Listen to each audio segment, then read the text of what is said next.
Sejumlah media asing menyoroti kasus dugaan korupsi impor gula yang menjerat ex-Menteri Perdagangan Thomas Trikasih Lembong alias Tom Lembong.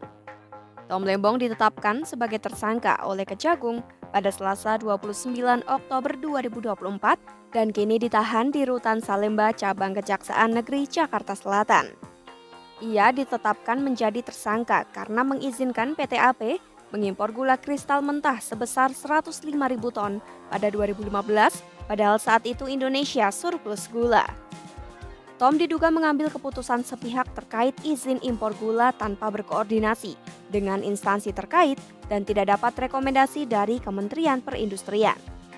Tindakannya membuat Indonesia ditaksir merugi hingga 400 miliar rupiah. Lantas, apa kata media asing soal kasus dugaan korupsi Tom Lembong?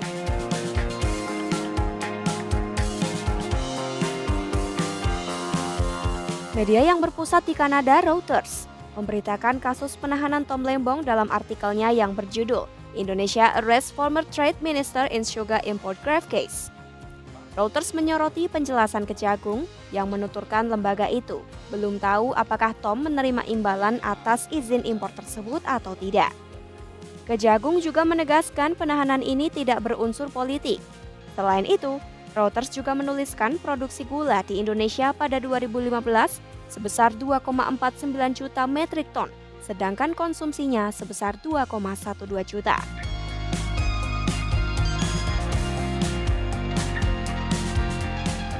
Media Singapura Channel News Asia merilis berita berjudul Former Indonesian Minister Arrest in Sugar Corruption Probe State Allegedly Lost Over 25 million US dollar.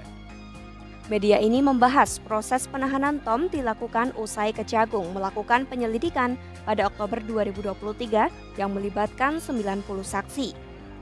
CNN melaporkan Tom diduga menandatangani surat yang memerintahkan PPI memenuhi kebutuhan dan menstabilkan harga gula dalam negeri.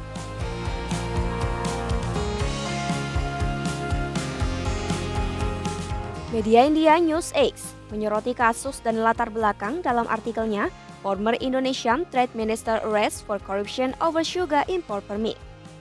NewsX memberitakan Tom yang muncul di depan media dengan tangan diborgol bersama rompi tahanan merah muda dan mengaku pasrah kepada Tuhan. Media ini juga menyoroti latar belakang Tom sebagai ex-bankir investasi. Ia disebut berperan dalam pemerintahan Presiden Jokowi sebagai penyusun pidato internasionalnya. Namun, Tom disebut beralih menjadi kritikus pemerintah yang menyuarakan keprihatinan terhadap kebijakan Jokowi. Media ini juga menyinggung soal rekam jejak Tom sebagai manajer kampanye Anies Baswedan selama Pilpres 2024 yang kala itu melawan Prabowo Subianto yang dianggap sebagai penerus favorit Jokowi. Media ini menuliskan investigasi terhadap Tom menyoroti kekhawatiran yang terus berlanjut soal transparansi dan tata kelola kebijakan perdagangan negara.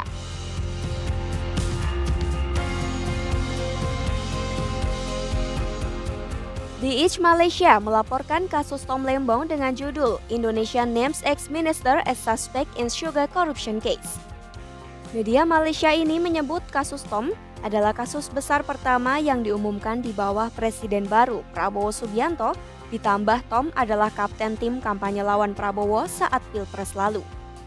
Media ini menyoroti Tom yang ikut memprotes putusan Mahkamah Konstitusi yang mengizinkan putra bungsu Jokowi mencalonkan diri dalam pemilihan gubernur.